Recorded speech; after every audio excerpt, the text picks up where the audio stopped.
Homélie du Père Gilbert Adam sur l'Évangile selon saint Jean, chapitre 12, versets 24 à 26.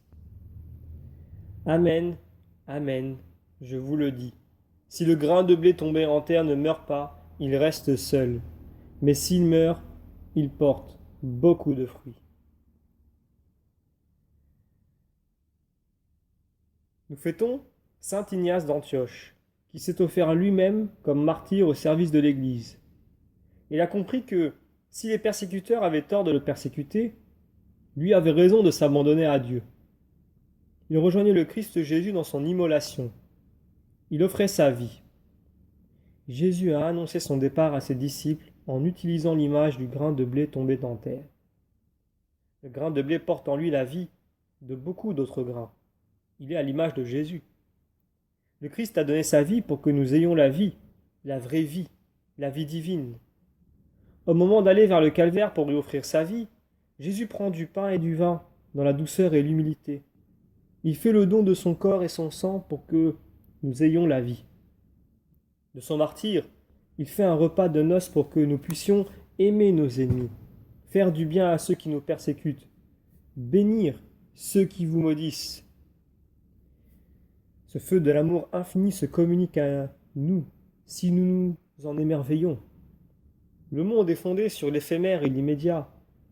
La parole de Dieu est une porte ouverte, une parole de feu qui réchauffe le cœur.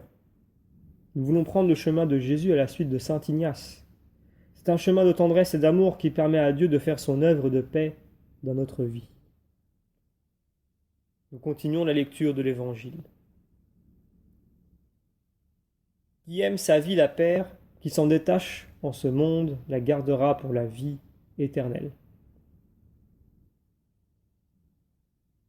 C'est l'ardeur de son amour eucharistique qui animait le cœur d'Ignace d'Antioche. Le don du corps et du sang de Jésus lui donnait la ferveur de l'apôtre Paul. Avec le Christ, je suis fixé à la croix, je vis, mais ce n'est plus moi, c'est le Christ qui vit en moi. Je vis dans la foi au Fils de Dieu qui m'a aimé et qui s'est livré pour moi. Quelques extraits de ces lettres sont si éclairants. Par exemple, laissez-moi recevoir la pure lumière. Contentez-vous de demander pour moi la force afin que je sois chrétien non seulement de nom mais de fait. Mon désir terrestre a été crucifié et il n'y a plus en moi qu'une source d'eau vive qui murmure « Viens vers le Père ».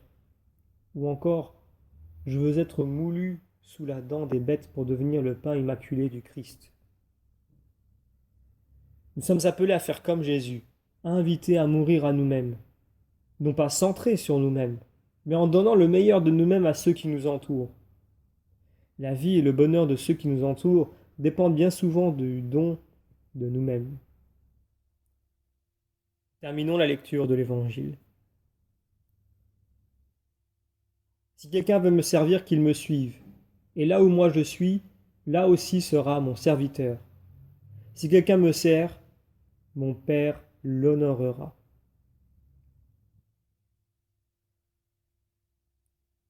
Jésus a ouvert un chemin d'amour tellement grand.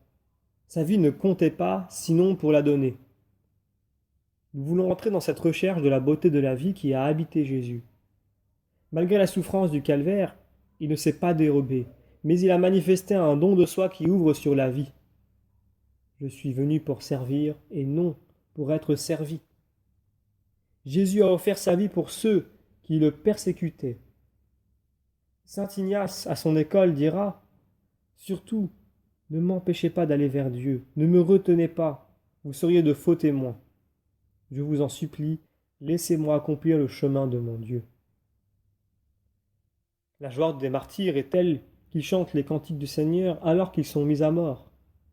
C'est en regardant Jésus dans sa douceur et sa bonté, dans son obéissance et son humilité, que nous découvrons de quel amour il nous aime.